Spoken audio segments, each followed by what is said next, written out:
Está começando mais um Jogando Dados, um podcast sobre economia política da comunicação. Olá, eu sou a Gabriela Fernandes Silva e este é o Jogando Dados.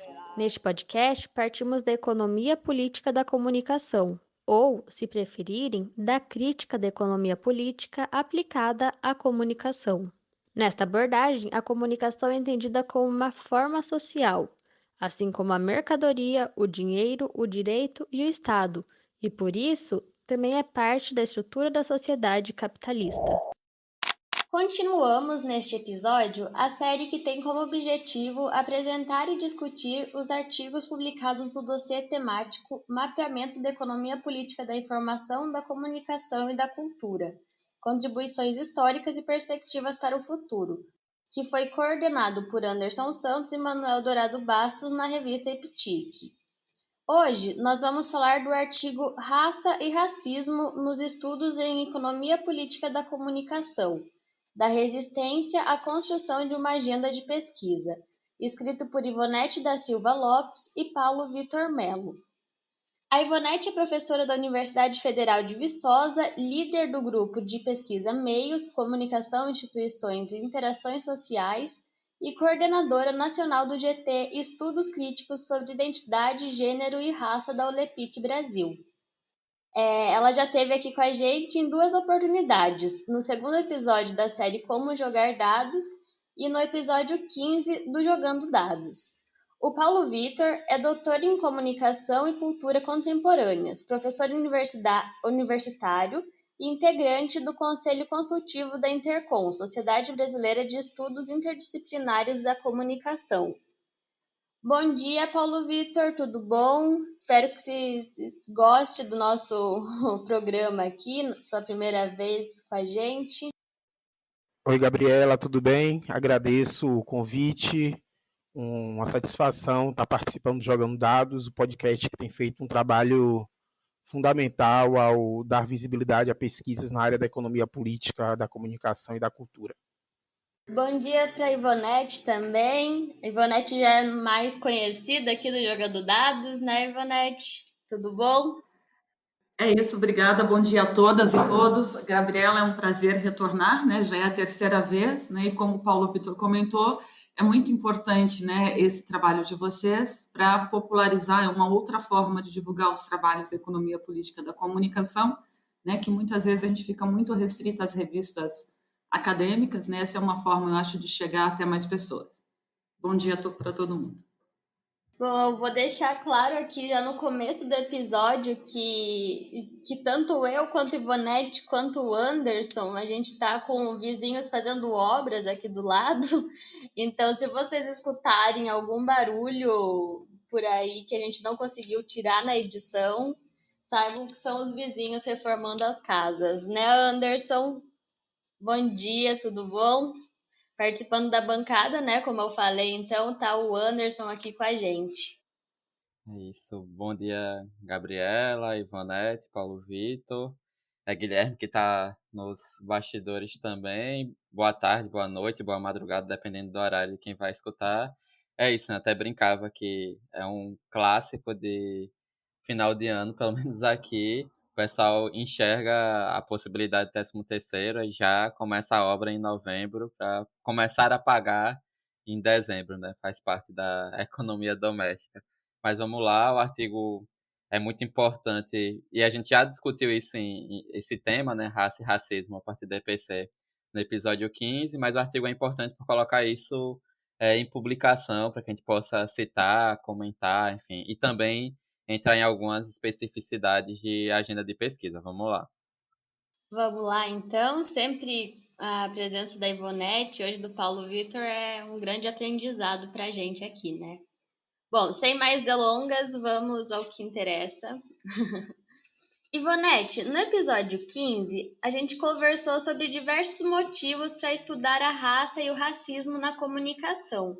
Mas o que motivou vocês a escreverem esse artigo?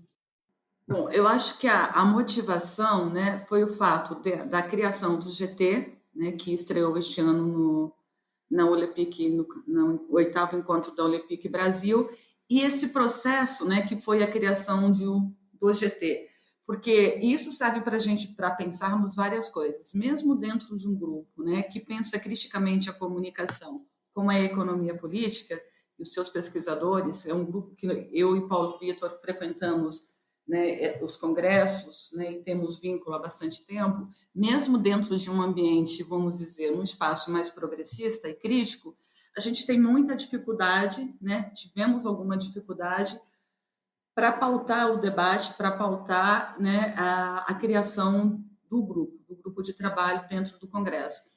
Então, a partir daí, isso também serve de uma resposta, né, àqueles que foram que criticaram essa proposta inicial de criação do GT, né, tipo, às vezes não, é isso mesmo, né, de tentar desqualificar o debate de gênero e raça como se isso fosse algo menor dentro do campo crítico, não fosse importante. Então, isso é uma resposta, né, assim, de uma agenda de trabalho para dizer, nossa, a gente tem sim, essas são temáticas estruturais, são temáticas fundamentais para o campo da comunicação e para a sociedade brasileira, né, porque não dá para ocultar o racismo nessa sociedade e pensar criticamente é isso, né, é observar a sociedade e interpretar por que ela é assim, por que o campo da comunicação não tem pesquisa sobre gênero e raça? Por que o campo da comunicação é tão restrito no mercado de trabalho para nós negros? Então, isso serve, né? Resumidamente, é isso, né? Uma resposta mostrando as possibilidades de trabalho, né, que nós temos dentro da economia política da comunicação. Sem dúvida, um assunto, gênero e raça são assuntos que fazem muito, que são muito importantes para a EPC também, né? Paulo Vitor, uma chave teórica que vocês trazem no artigo é a necessidade de aprofundar a discussão sobre as desigualdades raciais e étnicas para além das questões de classe. Qual a avaliação sobre como historicamente se trata esse tipo de desigualdade na perspectiva crítica, seja ela política ou acadêmica? Ótima questão, Gabriela, e acho que tem relação direta com o que a Ivonete coloca, né, sobre a motivação para escrevermos esse artigo. Veja, muitas vezes se fala na questão racial como um recorte, né? Ou seja, eu quero analisar o recorte racial sobre determinado fenômeno. Quando o que nós observamos ao analisar, por exemplo, a classe trabalhadora brasileira, é que a questão racial não é um recorte, mas faz parte, na verdade, da totalidade da classe trabalhadora brasileira. Você analisar a classe trabalhadora brasileira desconsiderando o caráter racial, aí sim você está fazendo um recorte específico, né? Então, quando nós escrevemos esse artigo, nós fomos buscar autores e autoras que reforçam essa perspectiva de que é impossível você, sob a perspectiva crítica e da economia política, analisar a classe trabalhadora desconsiderando o aspecto racial, de gênero, étnico, etc. Nós temos uma literatura bastante vasta na ciência política, nas ciências sociais, que vai apontar que especificamente na América Latina, né, não apenas no Brasil, essa é uma realidade de nível regional latino-americano e caribenho, nós temos uma classe trabalhadora que tem diversos indicadores de exploração, que ela é majoritariamente negra e em alguns países indígena, né? Então, as desigualdades econômicas, políticas e sociais no conjunto da América Latina e do Caribe, elas são também desigualdades raciais. Tem um conceito que a gente traz no artigo, que é da Matilde Ribeiro, uma autora nossa, brasileira, negra, que ela vai dizer que ela parte muito de algumas reflexões trazidas anteriormente pelo Carlos Rasenbalg, e ela vai dizer que a conformação étnica majoritária, hegemônica, né, dos espaços de poder da América Latina, ela criou uma espécie de efeito mágico que tende a ocultar o racismo e as desigualdades étnico-raciais e atribuir todos os problemas de desigualdades quase que exclusivamente às questões de classe. Né? E acaba que esse efeito mágico que a Matilde Ribeiro fala de ocultação do racismo, ele tende somente a aprofundar o racismo. Né? Então nós temos aí vários outros autores e autoras que também vão nessa mesma perspectiva. Anderson, você quer fazer algum comentário sobre isso que o Paulo Vitor e a Ivonete falaram? Também são estruturais e que fazem parte e que se agravam, na verdade, né, com o modo de produção capitalista, mas entender isso como acentuar uma forma de as contradições do capital e as formas de exploração serem ainda mais fortes é necessário, né? E esse eu acredito que é o grande desafio posto, né, de como fazer com que essas diferentes, na verdade, essa luta contra questões estruturais, né, sejam consideradas também, né? E aí na academia, aí tanto Ivonete comentou, Paulo Vitor também, a academia tende a reproduzir algumas questões, algumas desigualdades estruturais. A Ivonete falou no episódio conosco, né, meses atrás, justamente isso, né, de como a presença de pesquisadoras, pesquisadores negros, professoras e professores não reproduz, em termos quantitativos, aquilo que a gente tem na sociedade. E aí é óbvio, né, quem mais pode falar sobre esse tipo de coisa, quem melhor pode falar sobre as contradições, as diferentes formas de exploração, é quem sofre por conta dessas questões. E aí é fundamental que a gente tenha na EPC também, né, uma preocupação, para ficar no caso da raça e do racismo, preocupação de pessoas negras para tentar construir uma teoria e uma prática de análise com esse viés interseccional, mas também é muito importante que nós que somos brancos, enfim, Gabriela e eu aqui somos brancos, que a gente também pense a partir dessa perspectiva interseccional esse conjunto de contradições e de formas de exploração que são impostas de maneira estrutural, né, no capitalismo.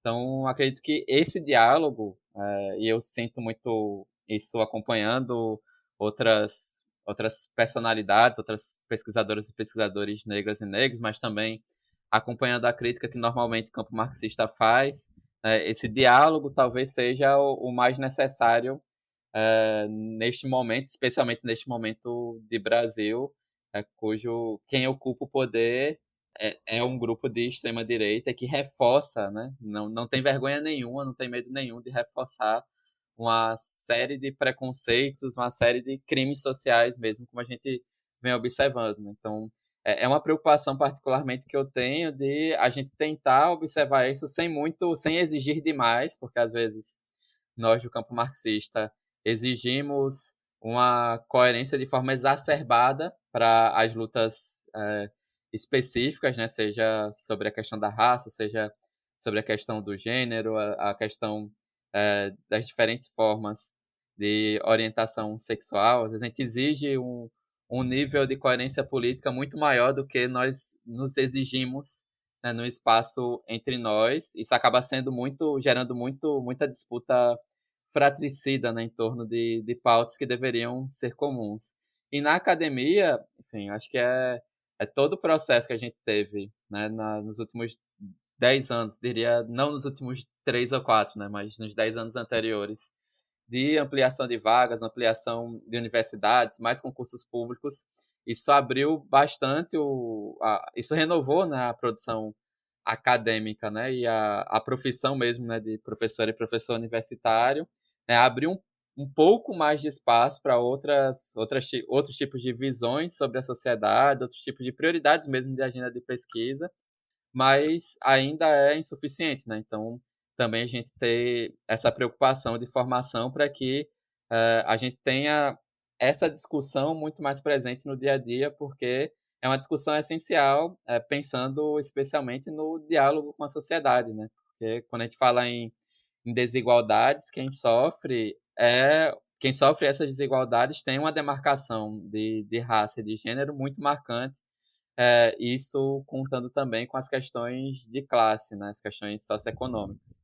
Então é fundamental, tanto numa área, né, como a EPC, que se propõe a ser uma análise crítica, mas também uma análise transformadora da sociedade, né, que propõe ou que pensa uma análise transformadora, partir de uma base que considere também o conjunto de diferenças mesmo dentro das classes que são subalternizadas e, no caso, se a gente pensar no histórico das negras e dos negros no Brasil, historicamente subalternizada, né? Mesmo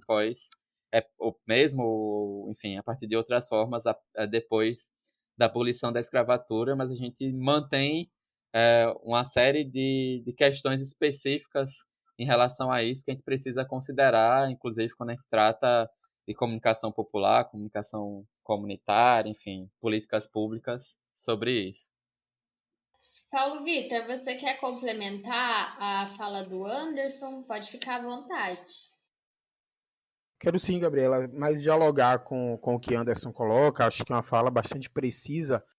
Eu acho bastante complicado, por exemplo, se nós, né, corroborando com o que Anderson está colocando, se nós formos analisar as classes subalternizadas brasileiras, desconsiderando o componente racial, por exemplo, é possível o capitalismo brasileiro, na forma como ele se desenvolveu, que é um capitalismo ao mesmo tempo que se relaciona com características políticas bastante tradicionais e que atravessam décadas, etc. É possível pensar o desenvolvimento do capitalismo brasileiro sem o trabalho doméstico? E aí esse trabalho doméstico, quando nós vamos analisar, ele é realizado majoritariamente por mulheres negras pobres. Vamos olhar, por exemplo, as novas configurações da classe trabalhadora brasileira em termos de postos de trabalho, de ocupação e de precarização dos serviços, né? Então, analisando, por exemplo, os trabalhadores de aplicativos, né, que tem aí o seu trabalho precarizado, que tem dificuldade de organização e que tem direitos negados e que tem a sua mediação por plataformas de informação e comunicação. Mesmo os trabalhadores que estão nesses setores, os com maior grau de escolaridade formal, eles são também, em sua maioria, negros e negras. Então, hoje é muito comum nós termos pessoas que estudaram no mínimo 4 anos para ter uma profissão em uma determinada área, não conseguiram mais uma ocupação nessa área que escolheram, né, de estudo, e aí vão para o mercado informal, para esses trabalhos precarizados. Como nós vamos ver, mesmo esse percentual com a escolaridade formal um pouco elevada em comparação à maioria da população brasileira, mesmo esses também têm em sua maioria a composição racial negra. Né? Então, é impossível nós analisarmos ou nós falarmos em classe trabalhadora brasileira desconsiderando o componente racial. Ivonete, você quer complementar mais alguma coisa na fala do Anderson, do Paulo? Pode falar também.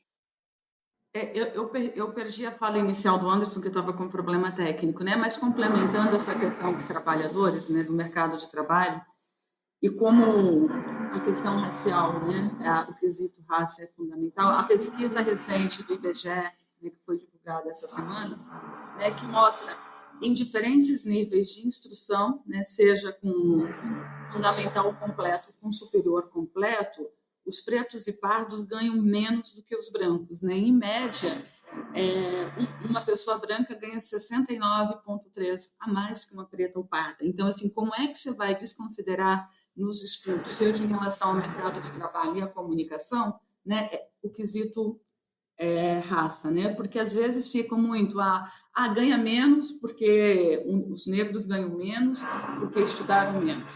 Mas a pesquisa mostra isso, né? Que em todos os níveis, e é interessante que com um superior completo a diferença de renda é ainda maior, né? Sim, vou citar um exemplo aqui dessa pesquisa. Com um fundamental incompleto, uma pessoa branca ganha 8,8 por hora e a preta ou parda 6,8. Quando se tem superior completo, né, o branco ganha 33,9 e o preto, né, 23,5.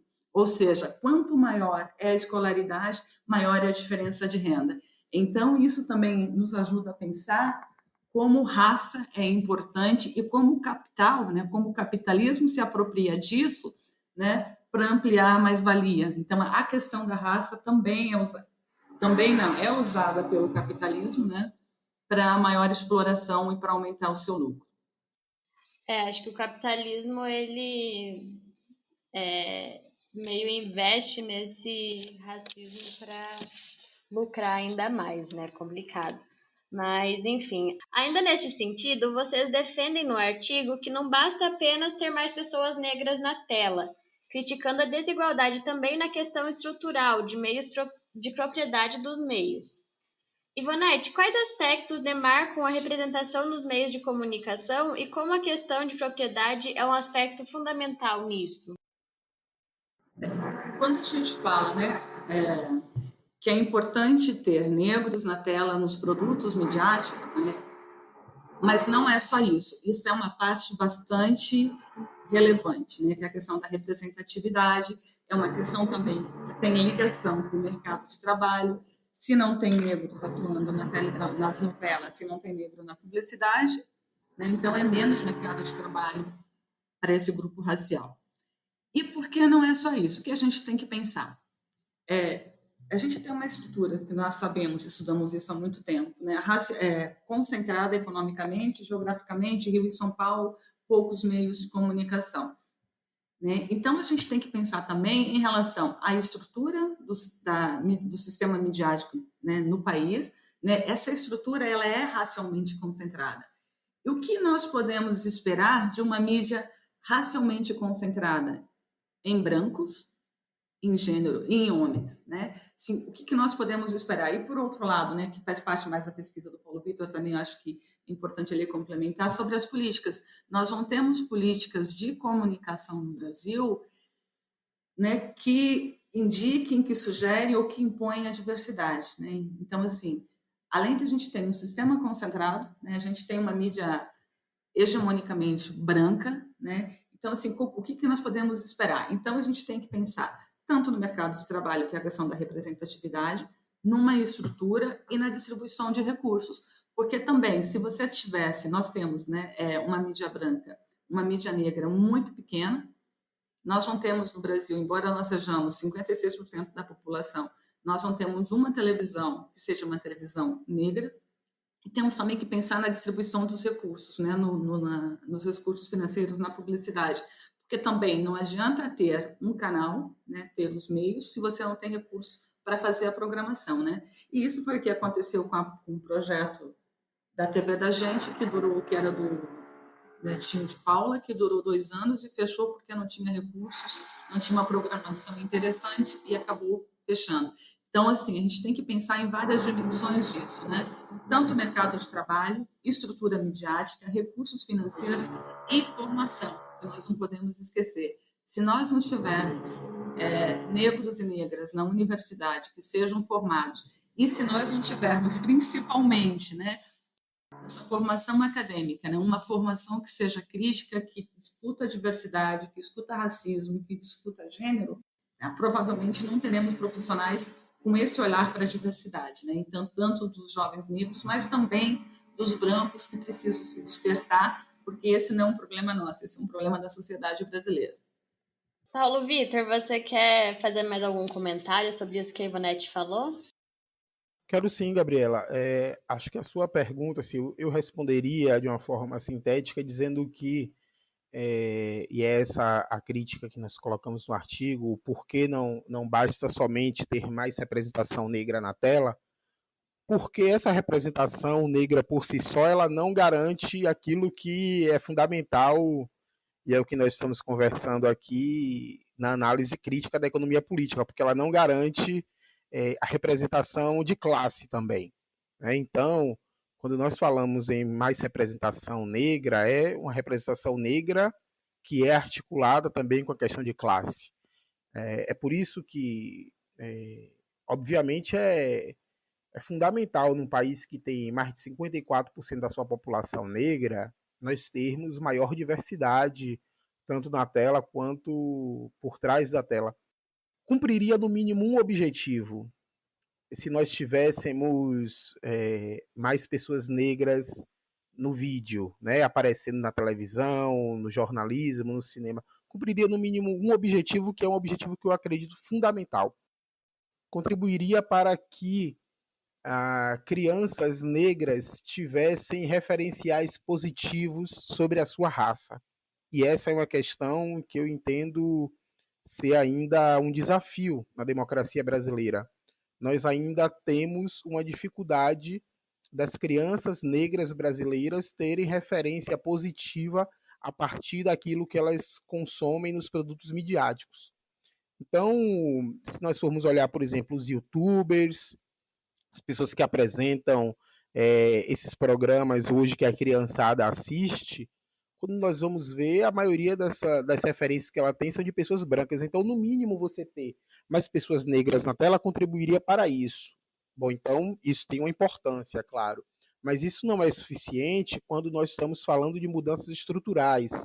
E aí é por isso que é preciso pensar não apenas o aspecto da representação em tela, mas também pensar do ponto de vista da propriedade, ou seja, a propriedade dos meios de comunicação precisa também refletir a diversidade racial da população brasileira.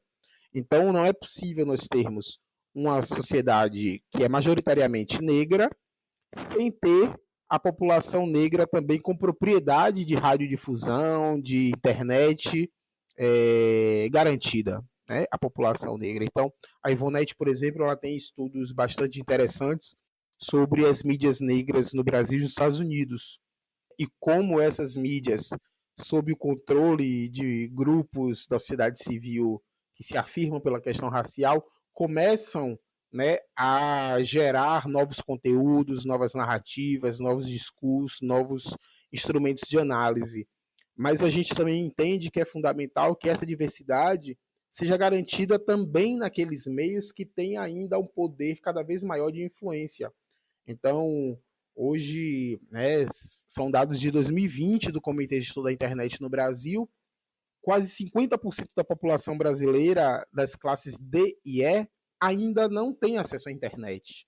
Né? Enquanto o percentual geral da população é de quase 80% com acesso à internet, quando nós vamos para as classes mais vulnerabilizadas, metade desse percentual da população não tem acesso à internet.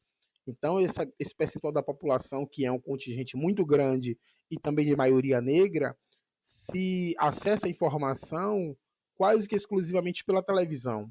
Então, é preciso também que, quando nós falamos em diversidade e pluralismo na propriedade, a gente fale também de diversidade e pluralismo também do ponto de vista racial. Você falando sobre as crianças terem alguma referência, eu lembrei do vídeo da menininha lá que acha linda a Maju, né? Linda mesmo, no jornal hoje, fala que o sonho dela é ser igual a Maju. Enfim, vocês propõem na agenda para estudos a constituição do subcampo da economia político-racial da comunicação, que partiria de 3 grandes eixos prioritários: trabalho, políticas de comunicação, estrutura do sistema midiático e algoritmos, vigilância. Paulo Vitor, você poderia apresentar o motivo da escolha por estes eixos?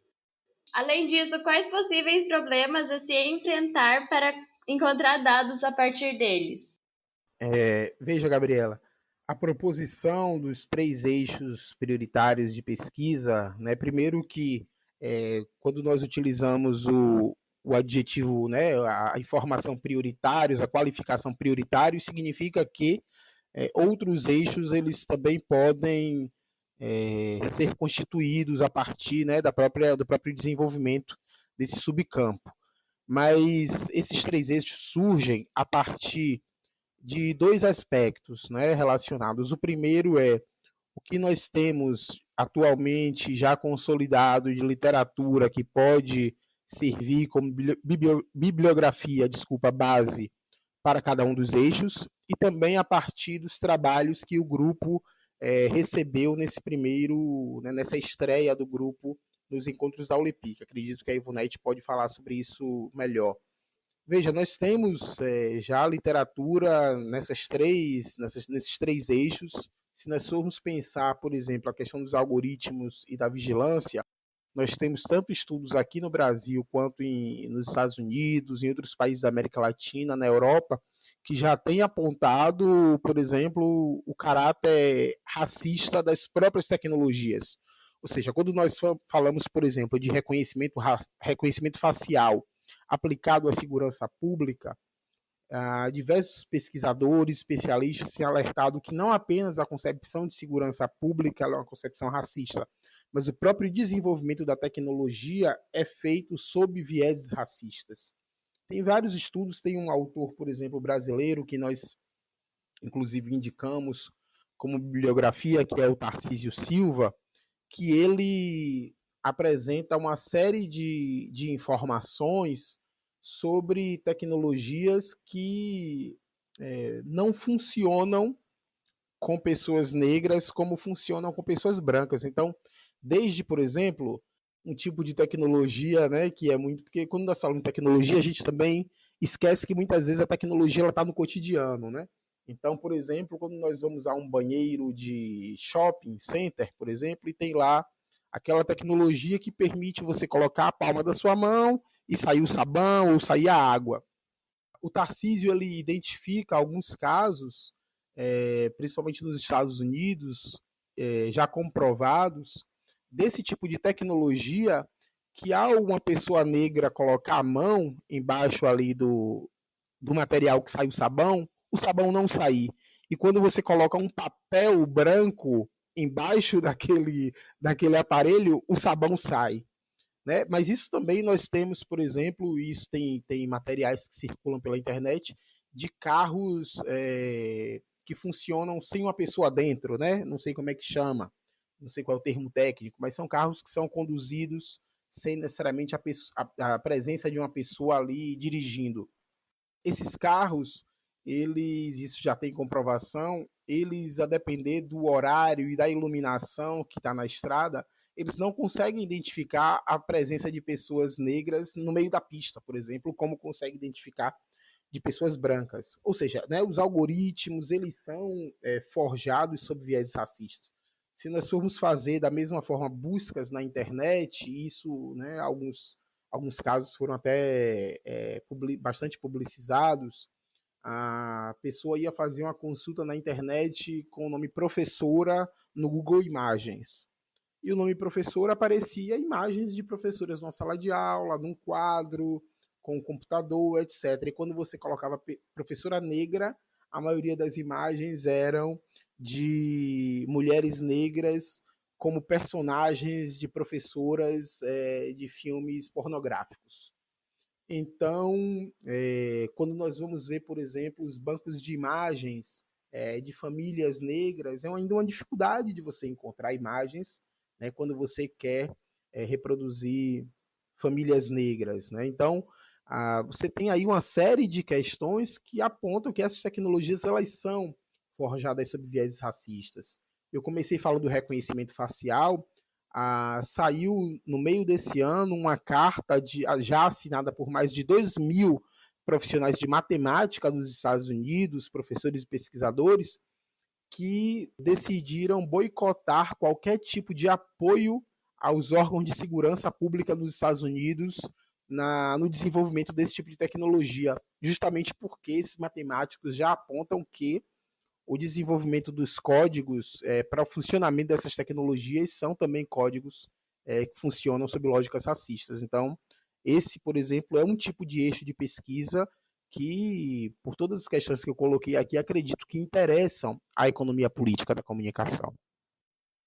Ivonete, enquanto coordenadora nacional do GT Estudos Críticos sobre Identidade, Gênero e Raça da ULEPIC Brasil, quais os desafios postos para a pesquisa nessa área, considerando ainda a intersecção raça e gênero?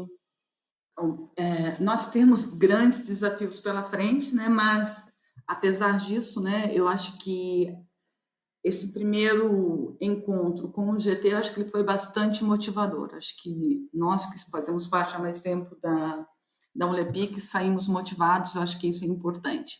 Né? Eu acho que o desafio né, de fazer essas conexões com a literatura da economia política da comunicação, com debates, né, que nós temos excelentes trabalhos sobre raça e racismo no Brasil, né, na América Latina, nos Estados Unidos, em outros países, de fazer essa aproximação e trazer para a nossa realidade. Eu acho que esse é um desafio, né, de construir o marco teórico, né, desse subcampo, vamos supor, que é a nossa proposta. Um outro grande desafio é que nós sofremos muito com a ausência de dados, né? A ausência de dados na comunicação, ela já é histórica, a gente sempre está fazendo críticas em relação a isso, né? Por exemplo, em relação à propriedade midiática, a gente não tem, né, nos dados oficiais do Estado o critério raça e gênero. Então, nós precisamos, né, tanto o movimento político, né, que infelizmente neste momento é desfavorável, para solicitar essa inclusão, como de começarmos a produzir dados nos nossos estados, nas nossas cidades, né, para a gente começar a criar um banco de dados sobre isso. Eu só gostaria de fazer uma observação, né? Embora nós não tenhamos dados sobre isso, é importante dizer que a inclusão do quesito cor e raça nos dados oficiais, essa é uma reivindicação antiga do movimento negro brasileiro, né? Em 95, quando foi entregar uma carta de reivindicação ao então presidente, que era Fernando Henrique Cardoso, essa foi uma das pautas, né? Essa foi uma das reivindicações para a inclusão de raça em todos os bancos oficiais, né? Educação, saúde, né? Em todos, claro, inclusive na comunicação. Infelizmente, isso avançou um pouco na educação e na saúde, né? Mas na comunicação ele é bastante restrito.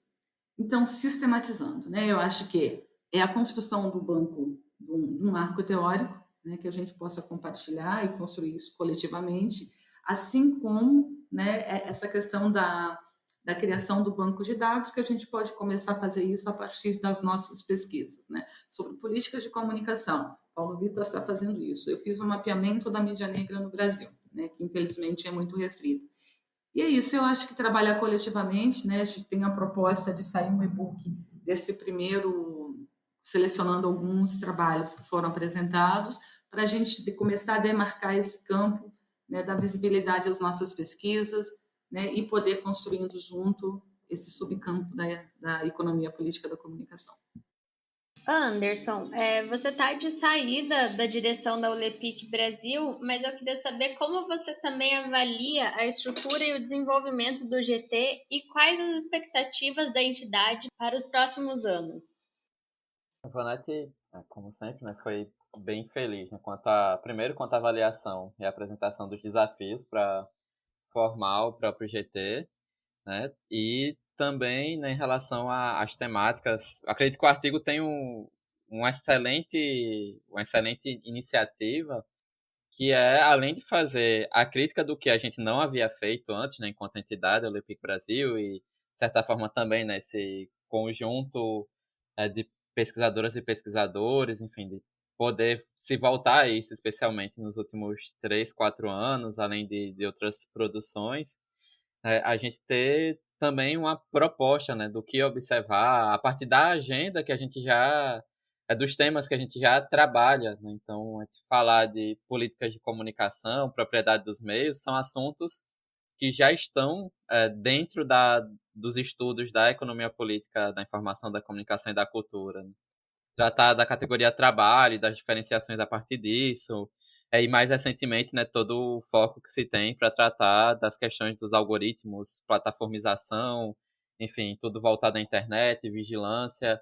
Então, isso é super importante porque há uma proposição também nisso, né? Há um caminho a ser traçado. E acredito que esse caminho está também direcionado ao que foi apresentado no GT. Eu pude acompanhar a maior parte também dele. E talvez o grande desafio a partir de agora, né, concordando com a Ivonete, não só o que ela falou aqui, mas também do GT, é que os trabalhos sejam reconhecidos, né? Então, que a gente reconheça, ainda que não tenha especificado sobre as questões raciais e sobre o racismo, mas reconhecer o trabalho do Rui Sardinha Lopes, né, ex-presidente da Olympic Brasil, coordenou o GT, reconhecer os trabalhos específicos e não específicos, né, da Ivonete, por exemplo, sobre as questões da comunicação pública, o livro dela sobre a Empresa Brasil de Comunicação, a situação atual da IBC, todo o histórico do Paulo Vitor, que eu conheço desde a época do movimento estudantil, relativa às políticas de comunicação popular, enfim, para que a gente tenha também esse reconhecimento interno sobre o que a gente produz e, claro, né, quanto mais produção específica sobre determinado tema, para que a gente possa constituir,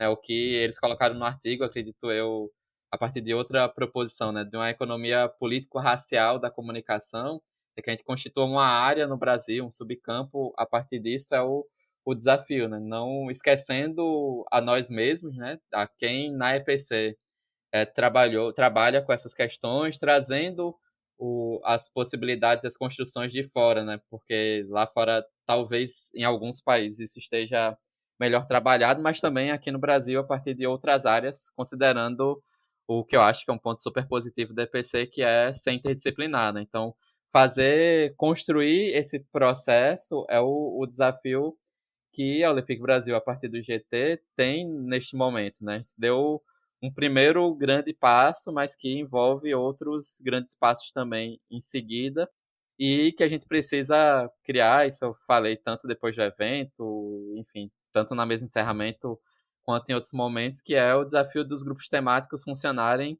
como grupos de pesquisa, né, na prática, né? Que eles possam seguir no diálogo, seguir dialogando a partir disso, e com produções, seminários, eventos, para além do evento bianual da entidade, né? E no caso do GT, sobre estudos críticos sobre identidade, gênero e raça, mais ainda porque há toda uma possibilidade de construção necessária a partir da perspectiva da economia política da comunicação, enfim, da crítica da economia política ou de outra perspectiva crítica que se queira agregar a partir disso. Então, eu já falo aqui para a Ivonete, né, tem nos formulários do evento, a gente teve lá, né, tirando dúvidas se as pessoas conheciam a economia política da comunicação, quais autoras e autores.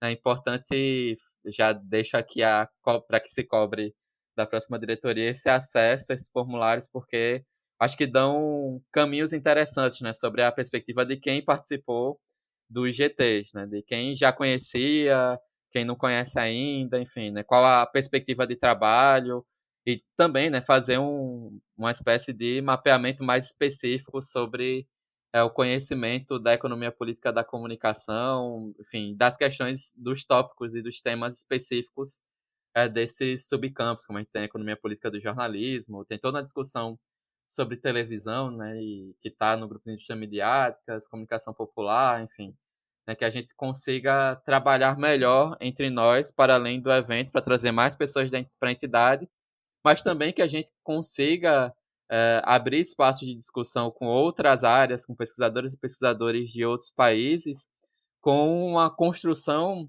teórico-metodológica própria, né? Que a gente consiga também fazer esse diálogo para fora, sem necessariamente apenas receber o que vem de fora, né? Mas também colaborar nessa construção teórico-metodológica, porque confesso que essa vem sendo uma preocupação minha recente, especialmente por conta dos trabalhos sobre algoritmo e vigilância, mas não só, de que a gente também tem coisas que tem especificidades no que vem do Brasil que a gente pode levar para outras pessoas, para outros cenários, para outros países, né? Não só a gente manter a trajetória de alguém de fora nos mostrar como deve ser feito, qual conceito utilizar, mas a partir das nossas experiências, das nossas especificidades, a gente também poder auxiliar nessa construção de conhecimento em nível internacional, né? Não só recebendo, mas também levando, dialogando e, dependendo do tema e da discussão, né, também debatendo, tentando desconstruir, enfim, né, porque a gente tem todo um problema cultural sobre o imaginário, sobre como se imagina o que é o Brasil, representações de identidade regional, de identidade racial e étnica, de gênero e tal, que às vezes as pessoas de fora talvez não conheçam como quem mora por aqui, quem mora em determinadas localidades, isso pode acentuar ou não. Enfim, é um longo desafio que a gente tem e que a próxima diretoria vai ter de seguir adiante, de poder construir da melhor forma possível para que daqui a 2 anos, no próximo evento da entidade, que vai ser aí em Londrina, Gabriela, que a gente possa ter já uma constituição, mais debates próximos a uma economia política mesmo, né? Trabalhando alguns conceitos daqui, de fora, mas também trazendo os conceitos sobre os estudos étnico-raciais, estudos de gênero, para que a gente consiga avançar nessa discussão e poder produzir várias coisas nessa linha, que eu gostei bastante do conceito e do termo construído, né? Do mesmo jeito que a gente tem uma economia política do jornalismo, que eu estou tentando a economia política do futebol, tem a economia política do cinema, da cultura, a economia política da informação, que a gente tenha uma economia político-racial da comunicação a ser apresentada tanto internamente na comunicação aqui no Brasil, mas também em diálogo com outras áreas, sociologia, antropologia, enfim, entre outras possibilidades de diálogo que a interdisciplinaridade nos possibilita. Até 2022 a gente espera que esteja tudo isso mais consolidado e estamos esperando todos vocês aqui na cidade de Londrina. Bom, eu acho que com isso a gente chega ao final do episódio. Eu queria agradecer primeiramente a participação do Paulo Vitor. Foi um prazer imenso falar com você. Muito obrigada, Paulo. Obrigado, Gabriela. Foi um prazer estar com vocês. Com você, com o Anderson, com a Ivonete, com o Guilherme aí na técnica. Agradecer também ao Manuel, que sei que está à frente do projeto e tem feito um trabalho muito bacana. E agora, presidente da Olepic, logo depois de uma gestão muito boa do Anderson. Um abraço, muito obrigado. Muito obrigada, Ivonete, também. Se você quiser falar mais alguma coisa, claro, esqueci de falar para o Paulo, mas podem levantar a mão e pode falar o que quiserem. Sempre um prazer enorme estar com você aqui, Ivonete. A gente aprende muito e repensa todos os nossos conceitos aqui. Obrigada, Gabriela. Também gostaria de agradecer a você, o Anderson, o Manuel, Guilherme. Na verdade, eu trabalho em equipe, né? Eu espero que essa parceria, né, com o Paulo Vitor e com outros colegas do GT, que possamos chegar daqui 2 anos em Londrina, presencialmente, com um grupo mais fortalecido, com um campo melhor desenhado, né? Mas isso requer de nós. Eu acho que a gente tem que aprender. Isso é um desafio, inclusive, para mim, trabalhar coletivamente, principalmente nesse cenário de que os recursos, os financiamentos estão escassos, né? Praticamente desapareceram. Então, assim, é importante que a gente trabalhe junto, faça pesquisa conjuntamente, que produza coletivamente, né? Que também isso é enriquecedor, né? Como você fala, o participar também nos faz aprender muito nessa troca, nessa conversa. Então, foi um grande prazer, estou à disposição. Um grande abraço. Abraço, Ivonete, abraço, Paulo, e obrigada, Anderson, também. Sempre muito bom conversar com você aqui no Jogando Dados. E até a próxima semana. Obrigado, Gabriela, também. Excelente condução. Agradecer mais uma vez, Ivonete, pela participação, né, no Jogando Dados, mas também por ter provocado a Olepic Brasil na Assembleia de 2018. Acho que tudo que a gente vem conseguindo dar de passos, que a gente conseguiu dar de passos até agora sobre essa discussão, vem muito pela provocação que ela fez lá atrás. Então, super relevante que a gente consiga observar hoje, né? A gente está falando de 2 anos, eu falei na resposta anterior, né, sobre 2 anos para frente, mas olhando para 2 anos para trás, a gente conseguiu avançar bastante em relação a pensar esses temas e também a propor uma maior articulação coletiva em torno disso, né? Então, assim, é super relevante, foi algo que eu comentei muito durante, especialmente esses 2 anos de presidência, a necessidade de a gente propor também coisas, né, que a gente possa avançar também a partir de problemas que são identificados. A Ivonete foi super feliz naquele momento e vem sendo, né, não só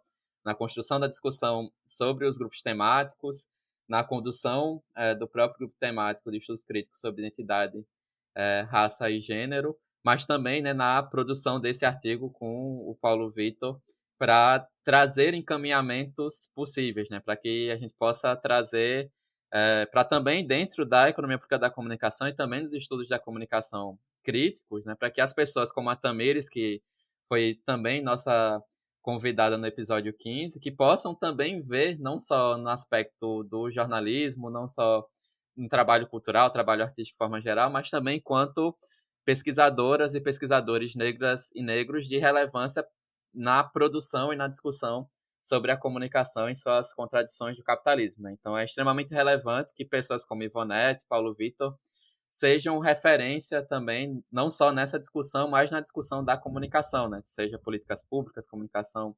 pública, comunicação comunitária, entre outras, estudos de estruturas de mercado, indústrias midiáticas, para que as pessoas que entrem também tenham essa representação na academia, que consigam trazer algumas inquietações sobre os estudos e, claro, querendo também, né, as questões de interseccionalidade racial, e a gente vai tratar mais à frente também sobre as questões de gênero. Então, parabenizo também vocês dois pelo histórico, que acredito que tenha sido um programa muito importante, um episódio muito importante para a gente difundir também esse artigo, para que essa agenda consiga ter outras pessoas, para que ela possa ser construída da melhor forma possível, que a gente consiga avançar nesses temas também, né? Nessa discussão de construção de um subcampo. É isso, agradeço o Guilherme também, né, que estava nos bastidores nos dando suporte, e até a próxima. Quero agradecer também ao Guilherme, que está aqui junto com a gente nos bastidores, e a todos os ouvintes. Espero que tenham gostado do episódio, assim como eu gostei. E um beijo para a Tamires também, que foi lembrada aqui no episódio. Acho que é isso. Nós nos vemos na próxima semana. Não se esqueça de deixar sua pergunta ou dúvida em um dos nossos canais. Você pode mandar um e-mail para o jogandodadospod@gmail.com ou enviar perguntas para o nosso Facebook, www.facebook.com/jogandodadospodcast, nosso Twitter, @jogandodadospod, ou para o nosso Instagram, @jogandodadospodcast. Lembre também de assinar o podcast para ter notificação quando o próximo episódio for publicado. Estamos em vários agregadores de podcast, como o Spotify, o Apple Podcasts e o Google Podcasts. Mesmo assim, não deixe que os algoritmos e que as bolhas restringam quem nos acompanha. Ajude a divulgar e a recomendar para os amigos, amigas, companheiros e companheiras que curtem a área e que querem saber mais sobre o tema. O Jogando Dados é uma produção da parceria Cubo-UEL, Laboratório de Estudos sobre Comunicação e Crise do Capitalismo da Universidade Estadual de Londrina, e CEPCOM-UFAL, Crítica da Economia Política da Comunicação da Universidade Federal de Alagoas. A arte que ilustra o podcast é de Davi Fiuza. As artes para divulgação e as atualizações das redes sociais são de responsabilidade de Gabriela Fernandes Silva.